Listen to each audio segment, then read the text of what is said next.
Hi Leute, willkommen bei Dragomir baut. Ich bin der Dirk und auf meinem Kanal dreht sich alles rund um den Labwaffenbau.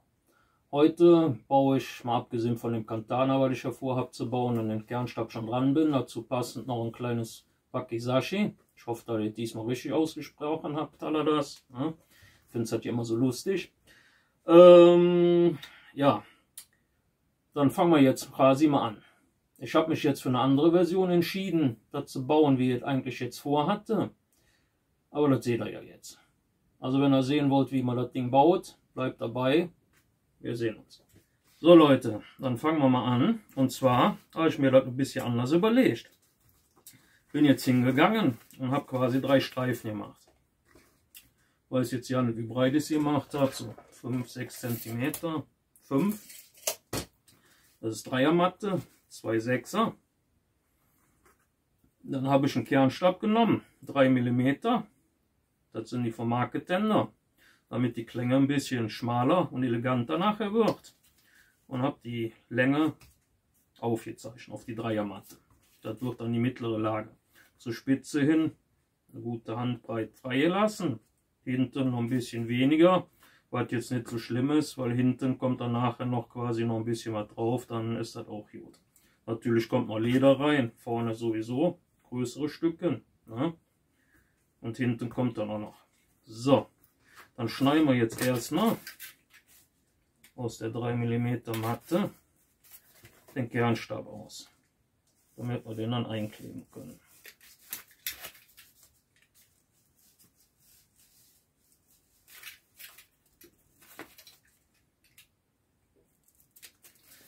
Wie ihr sehen könnt, habe ich den absichtlich nach oben hin ein bisschen näher an den Rand gemacht wie nach unten, weil unten ja halt die Klinge hinkommt und mit der Klinge der scharfen Seite schlägt man ja eher zu wie mit der stumpfen. Ja.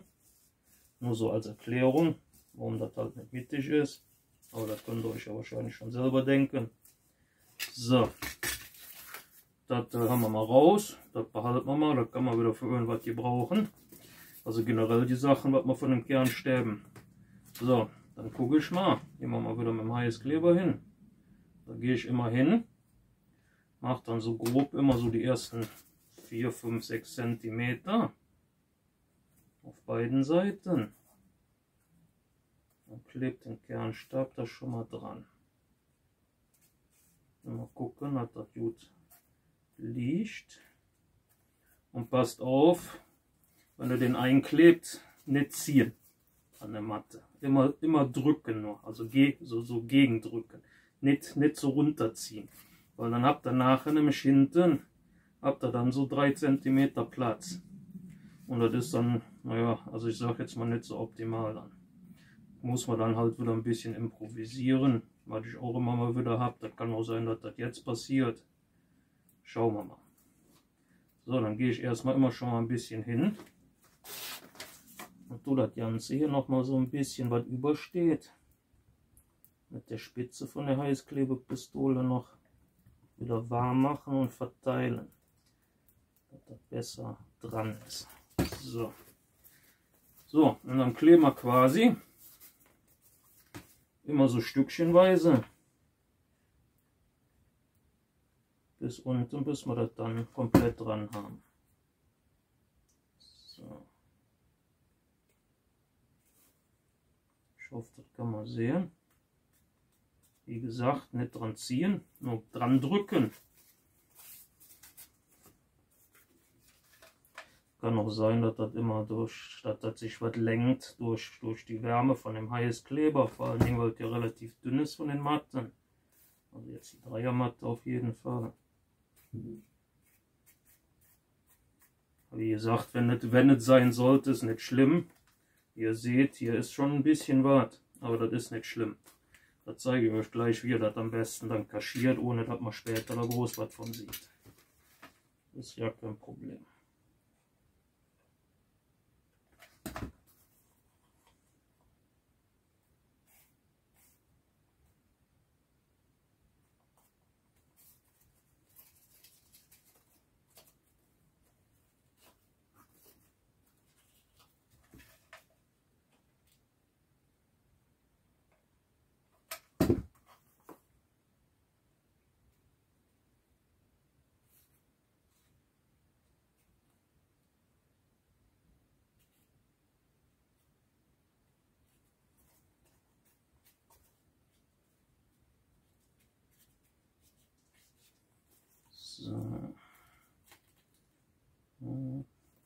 Womit ihr dann auch ein bisschen wieder beidrücken könnt, indem ihr das halt ein bisschen hochdrückt. Aber da müsst ihr aufpassen, nicht so viel drücken, sonst gibt das hier so Wellen.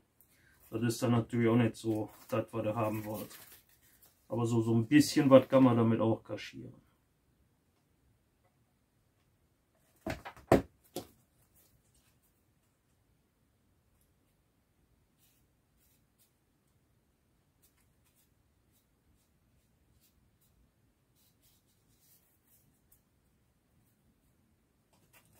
Ja, das wird nicht reichen, na, ist egal. Dann zeige ich euch jetzt gleich mal, wenn er das ein bisschen wieder beikriegt. Alles gar kein Problem.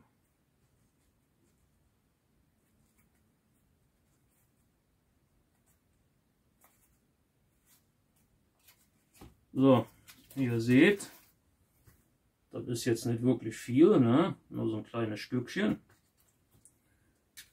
Dann gehen wir jetzt hin. Am besten macht er das immer da, wo der Griff hinkommt. Schneidet er quasi ein kleines Stück ab. Dann macht er dasselbe, was er an der Spitze gemacht hat. Geht wieder hin, macht so ein paar Zentimeter.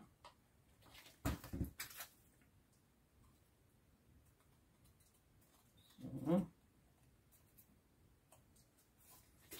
Ja. Können wir dann hingehen, quasi das ganze Stück ankleben. Dafür nimmt am besten immer so das untere Teil als Anschlag. Also quasi, wenn ihr oben klebt, dann hier das untere, damit ihr wisst, wo das Ende ist. So. So. Jetzt habt ihr das hier so ein bisschen zu lang. Dann legt ihr das quasi auf die andere Seite. Macht von oben so einen kleinen Schnitt. Ihr seht, das sind noch ein paar Millimeter. Und dann passt das hier schon wieder dran.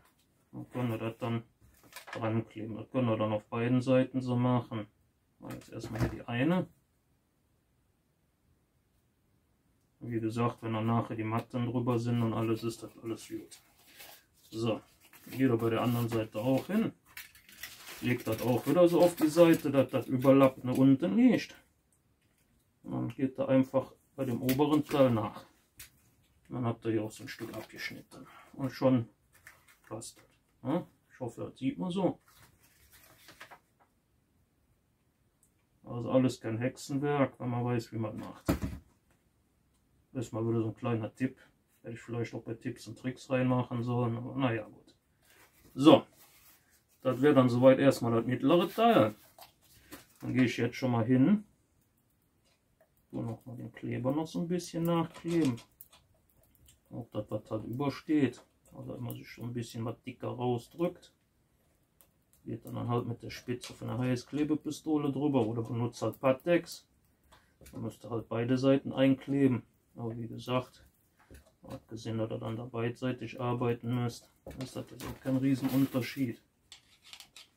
So, zumal wir die 6 mm Matten ja mit Pattex draufkleben. So.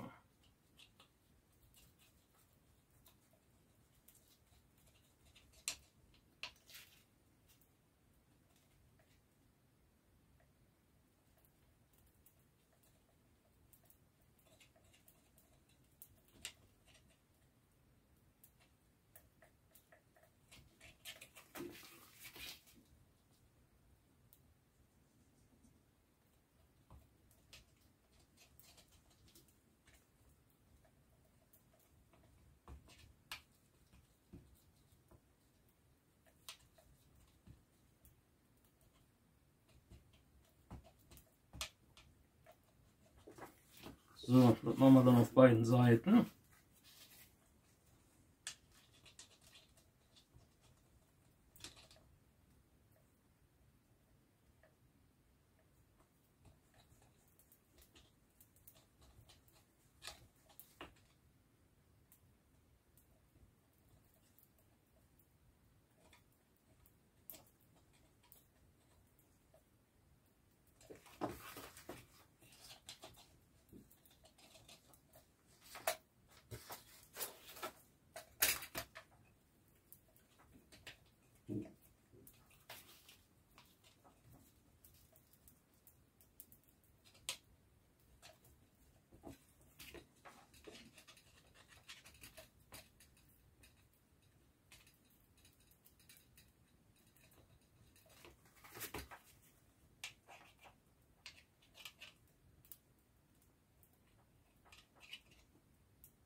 So Leute, Heißkleber ist jetzt von beiden Seiten drauf.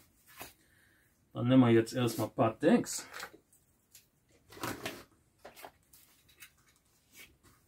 Und zwar macht man einen Spitzenschutz. Dafür habe ich ein bisschen größeres Stück genommen. Gucken, Kugelschreiber. Reicht das von der Länge her? Oh. Mach mal bis in die Spitze rein.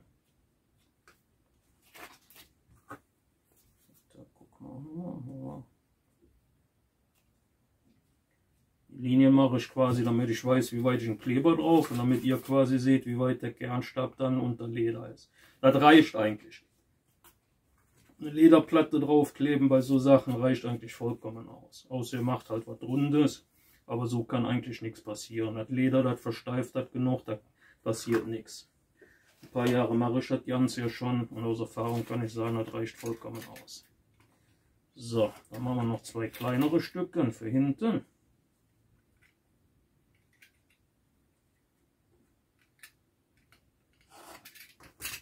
So. Gucken wir mal. Machen wir auch auf die komplette Größe. Was nachher dann übersteht, das schneiden wir dann ab. Also jetzt quasi an den Rändern. So, dann haben wir das jetzt. Dann gehen wir mal hin und kleben das jetzt. Dafür brauche ich erstmal wieder eine Unterlage. Grundsätzlich saugen wir ja immer ziemlich rum. So. Dann nehmen wir uns den guten alten Pattex Classic wieder.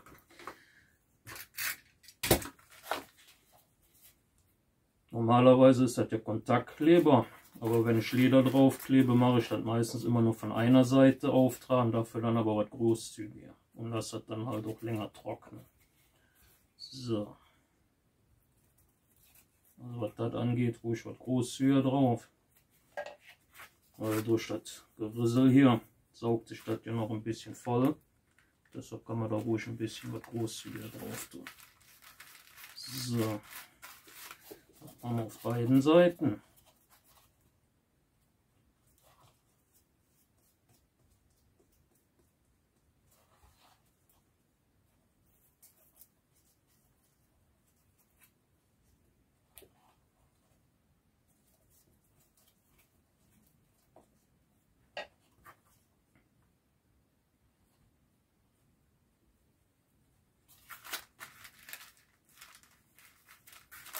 So, hinten auch nochmal.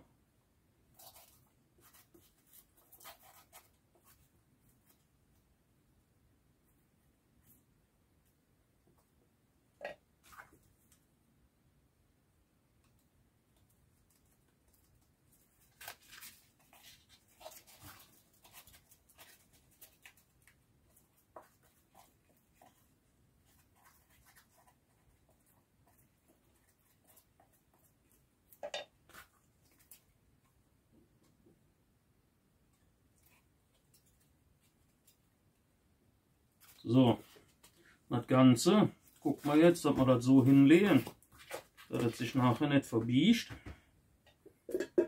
Am besten irgendwo auf einer sehr geraden Unterlage und dann irgendwie ein Brett oder irgend so was drauf, damit da ein bisschen Gewicht auf das Ganze kommt. So, und dann lasse ich das vernünftig durchtrocknen. Das Ganze lege ich jetzt mal hier hin.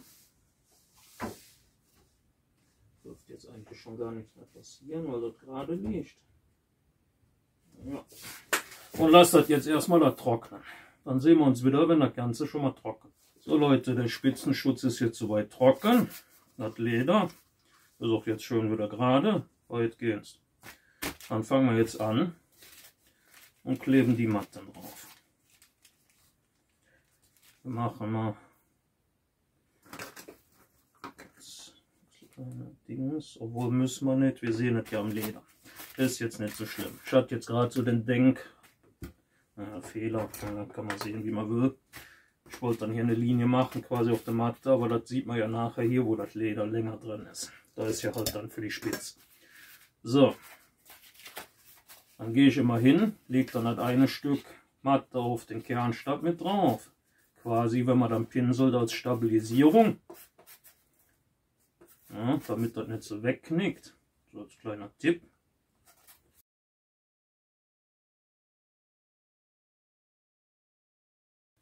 So, dann lassen wir das Ganze jetzt erstmal antrocknen. Machen das quasi auf beiden Seiten. Und dann müssen wir das Ganze erstmal wieder so weit trocknen lassen, damit wir das danach in Form schneiden können.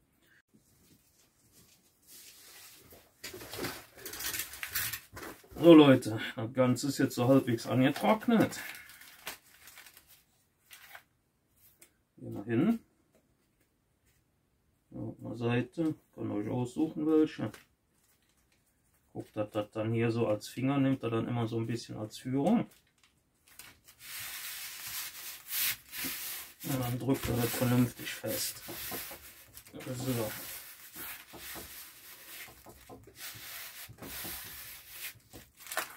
Das wäre dann Seite 1. Dann machen wir jetzt die zweite Seite.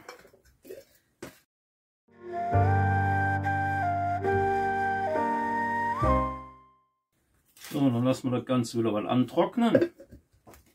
So Leute, die zweite Seite ist jetzt auch soweit trocken. Beziehungsweise angetrocknet. Drücken wir jetzt auch mal drauf. Wie gesagt, erstmal nicht so mit viel Druck. Gucken, dass er dann so mit den Fingern links und rechts so ein bisschen als Führung nimmt. Und dann anschließend drauf drückt.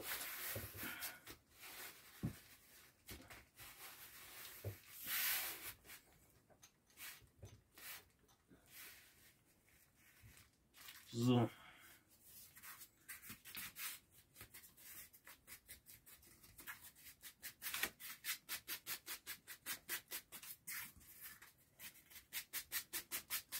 Wenn ihr ganz sicher gehen wollt, macht ihr das nochmal zwischen zwei Bretter oder ein Brett noch drauf und damit Schraubzwingen, um das Ganze festzudrücken. Und dann ist das gut. So. Dann lassen wir das Ganze jetzt erstmal wieder trocknen und dann sehen wir uns dann wieder, wenn ich anfange, das Ganze in Form zu schneiden. Also bis später. Dann jetzt mal weiter, Leute, mit dem Kern bzw. dem Rohling für das Wakizashi. Bin jetzt hingegangen, hat das Ganze ja geklebt. Hab jetzt mit dem Anschlagwinkel, hab dann erstmal hier gerade gemacht. Und bin jetzt hingegangen und habe hier noch zwei Linien gezogen, dass das Ganze vernünftig gerade wird. Das Ganze schneide ich jetzt erstmal ab. So. Dann haben wir das Ganze jetzt erstmal soweit halbwegs gerade alles. Schleifen wir noch ein bisschen. So, das Ganze haben wir jetzt so halbwegs gerade. Jetzt hier mal hin. Hier können wir noch ein bisschen anlassen.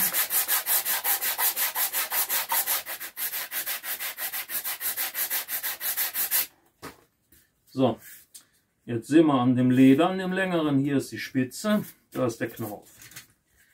Jetzt muss ich noch gucken.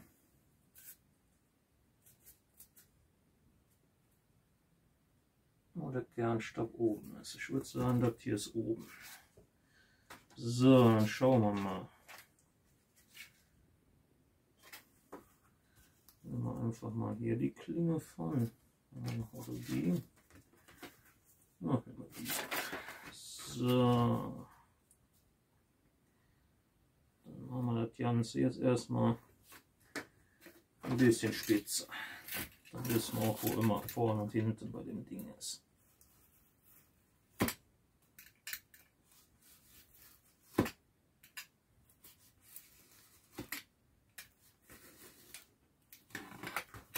So, dann haben wir das jetzt quasi schon mal ab. Das ist noch ein bisschen eckig hier, aber das schleifen wir dann gleich bei. Vorne auch noch, aber das ist nicht schlimm. Lieber ein bisschen zu wenig weggeschnitten, wie nachher zu viel. Mit dem Schmirgelpapier kann man das deutlich besser noch was beischleifen. So, das Ganze ist jetzt soweit. Hier vorne müssen wir noch ein bisschen, irgendwie ist das noch ein bisschen eckig. Warum auch immer. So, das kann man erstmal lassen. So, dann gehen wir mal hin, machen so ungefähr so grob die Grifflänge. So Pi mal Daumen. Ein bisschen länger machen wir vielleicht schon, weil wir hinten noch ein bisschen was dran setzen. Oder setzt man nichts mehr dran? Ah, ich weiß es nicht. Mal gucken, wie lang ist das Ding jetzt ungefähr? Also ein bisschen länger geworden, wie es eigentlich sein sollte. Ja, ne, lassen wir so. Gehen wir hin. Also, der Griff. Na, machen wir ein bisschen mehr. Ein paar Millimeter ist nicht schlimm. So.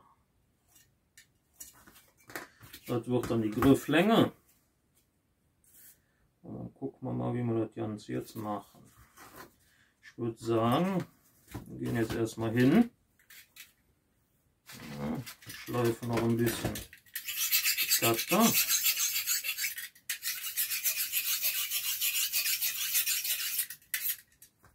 Dann machen wir erstmal so ein bisschen die Klinge.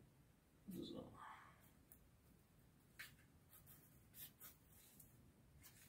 Und vorne würde so ein bisschen anecken. So.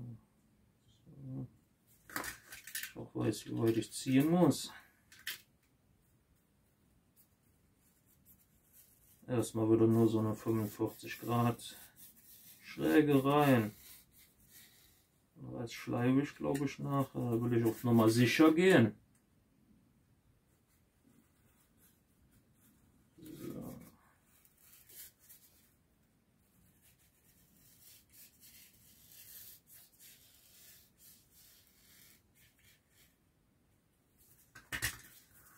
So, dann hätten wir quasi schon mal die Klingen-Dings. Ja, also schneide. Das Ganze tun wir nachher noch ein bisschen abrunden und dann kommt da noch mal was Matte drum. Mal gucken, wahrscheinlich 5er, 6er Matte. Einmal rund, dass das so ein bisschen oval wird. Und dann vorne noch mal 3er Matte oder so. Aber da muss ich mal gucken, was ich da mache. Oder vielleicht noch was ganz anderes. So, jetzt können wir eigentlich hingehen und schleifen die ganze Klinge schon mal. Und dann geht es weiter.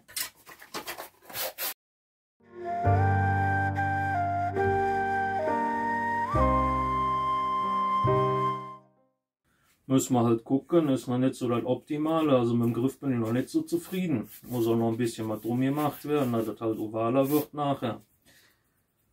Ja, aber soweit sieht das schon mal ganz gut aus, denke ich mal. So Leute, dann geht's mal weiter. Und zwar bin ich jetzt hingegangen, habe 3er Matte genommen statt 5er oder 6er. Habe die jetzt auf die Breite, quasi wie der Griff jetzt hier sein soll, ausgeschnitten. Dann werde ich das Ganze jetzt erstmal hier ankleben. So, mal schauen. Ich hoffe, das Ganze klappt nachher, dass das auch vernünftig aussieht. Aber das sehen wir ja dann gleich.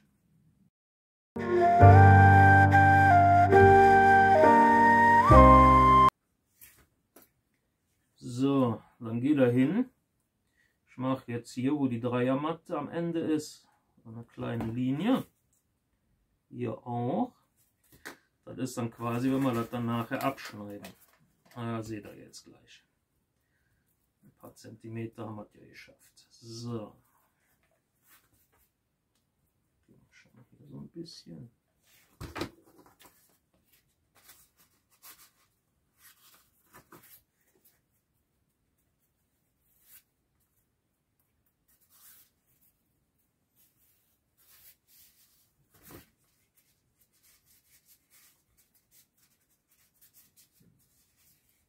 So, und dann guck mal. Kann man quasi auch. Ich mache das mal, damit man besser sehen kann. Weil bei der Länge ist das mit dem Cutter natürlich auch ein bisschen blöd zu schneiden. So, dann habe ich einfach die 2 Linien hier verbunden. Mache dann einfach einen Schnitt. Und zack, ab das bündig. So, ein bisschen hochklappen.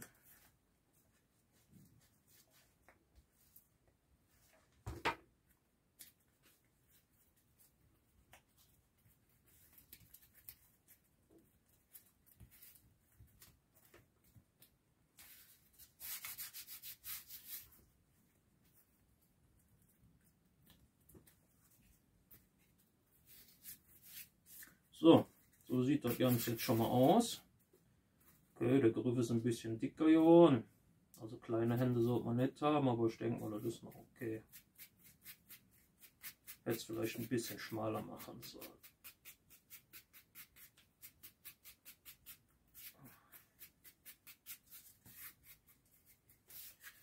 So, dann gucken wir mal. Wir machen jetzt auch noch irgendwie eine Blutrinne hier oder so hier rein, dass das ein bisschen hübscher aussieht. Nehme ich einfach hier das Kernstabstück der schmaleren Seite. Also quasi hochkant. Und das von der Länge her. Allerdings wollte man da ja noch eine Verziehung drauf machen. Also machen wir das nicht ganz so lang. So. Beziehungsweise noch das Blech. Ah, da habe ich eine schöne Applikation gefunden. Vielleicht. Ach, Gesundheit, Leute. Vielleicht sieht das ja gut aus. Gucken wir mal. Hier hinten könnte man eigentlich auch noch ein bisschen was machen. Nehmen wir einfach. Was ist das?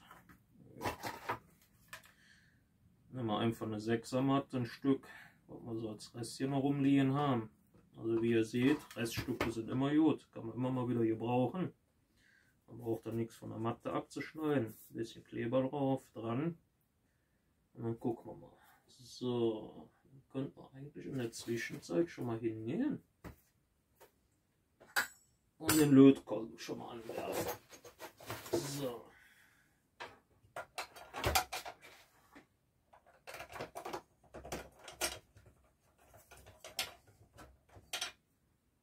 Klemmen wir das Ding hier schon mal an.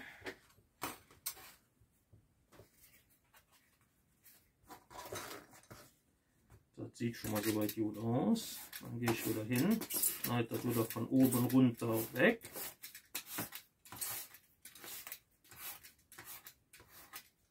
So.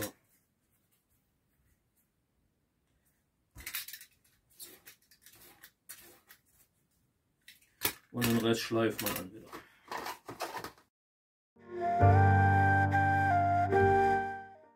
So, dann haben wir das hier. Wie gesagt, den Griff hätte man besser noch ein paar Millimeter, vielleicht so 5 Millimeter oder so was schlanker machen können. Wäre ein bisschen besser gewesen für die Griffigkeit. Werde ich dann nachher, wenn ich dann das Katana baue, berücksichtigen. Aber wie gesagt, hängt halt von ab. Ich habe ja nicht so große Hände. Also mit Leuten mit größeren Händen ist das natürlich auch gut. Aber für das erste jetzt, denke ich mal, ist das okay. So, dann gucken wir mal. Heißkleber brauchen wir jetzt nicht mehr. Könnten wir eigentlich schon mal hingehen. Und zwar mit Heißluftföhn und glätten das Ganze. Machen wir so.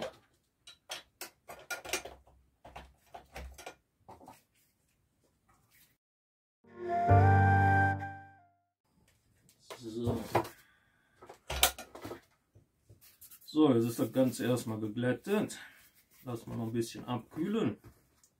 Und dann gucken wir mal, wie weit der Lötkolben ist.